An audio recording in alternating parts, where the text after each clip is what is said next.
let's start right here in Hamilton, where after the East Division semifinal, Farhan, I think there was a sense that the Ticats may be moving on from Bo Levi Mitchell. He made comments after the game and said, hey, if you don't play your highest paid player, I can't believe I'm going to be here next year. But I do believe there is a path for Bo Levi Mitchell and the Ticats to be together in 2024. It's going to take some restructuring the contract, but I think there's an acknowledgement from Hamilton's side that he suffered a couple of serious injuries this year. They didn't really get the experience that they expected, and there's no hard feelings between Bo Levi Mitchell and the Ticats. And similarly with Matthew Schultz, who was their number 2, he's a free agent, was on a 1-year deal, but I think there's a mutual desire between the player and the team to look at next season, and we could see the Bo Levi Mitchell, Matthew Schultz combination that the Ticats hope to have throughout in 2023 playing out in 2024.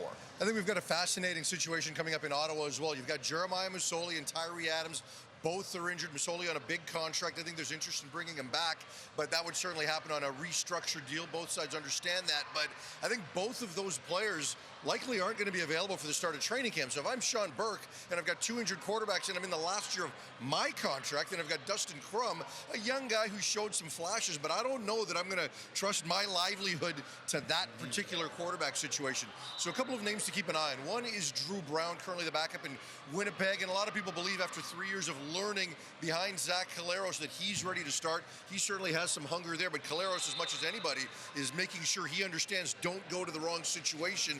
And then the other name that I find very interesting is McLeod Bethel Thompson. His agent, Farrell Elliott, is here in Hamilton this week, and he's got some clients in the game, but he also wants to talk to a number of personnel people to gauge the interest in Bethel Thompson, who wants to continue playing football next season. No guarantee it's in the CFL, but I think that is a really strong possibility right now, along with potentially going back to the USFL. The one thing with Bethel Thompson is he wants to start. So curious to see where he winds up landing. But if I'm Sean Burke, again, a situation like Bethel Thompson, I might view as stability for 2024 versus some of the other options. You know what you've got there.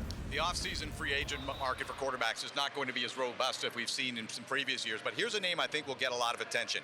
Dane Evans, who has been the backup for the BC Lions this past year. Of course, he's a former starter in the CFL, started the 2019 Grey Cup for the Hamilton Tiger Cats, took a year where he sort of took a step back to regroup his career, and I think teams are looking for that kind of player, that veteran experience who can come in and compete to be a number 1. I think there's a possible connection between him and Ottawa, where Sean Burke, the general manager, of course, has experience with Dane in Hamilton from previous seasons, but I don't think they'll be the only team that's interested in a player like Dane Evans. Yeah, Evans and Brown, I think what makes them also appealing is they're not necessarily going to demand to be starters. They just want legitimate opportunities to compete for that job. Now let's take a look at the Saskatchewan situation. We know they're looking for a head coach. As far as the quarterback situation, Trevor Harris now is getting healthy. If the season lasted a month longer, he'd probably be playing. And I think from Jeremy O'Day's perspective, he is comfortable with Trevor Harris as his starter next year. He looked good early on before that injury. You've also got a couple of young guys in Jake Dolegala and Mason Fine who you've invested in. So I think he's comfortable with that. However, you've got some of these other names that are potentially out there, and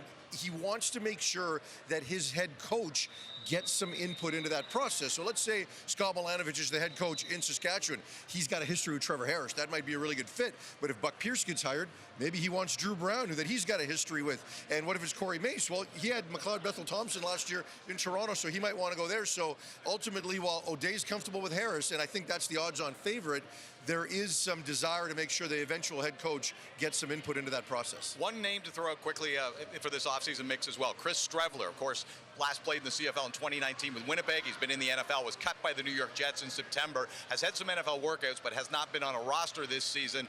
Is still in his late 20s. I believe he would at least entertain offers to return to the Canadian Football League.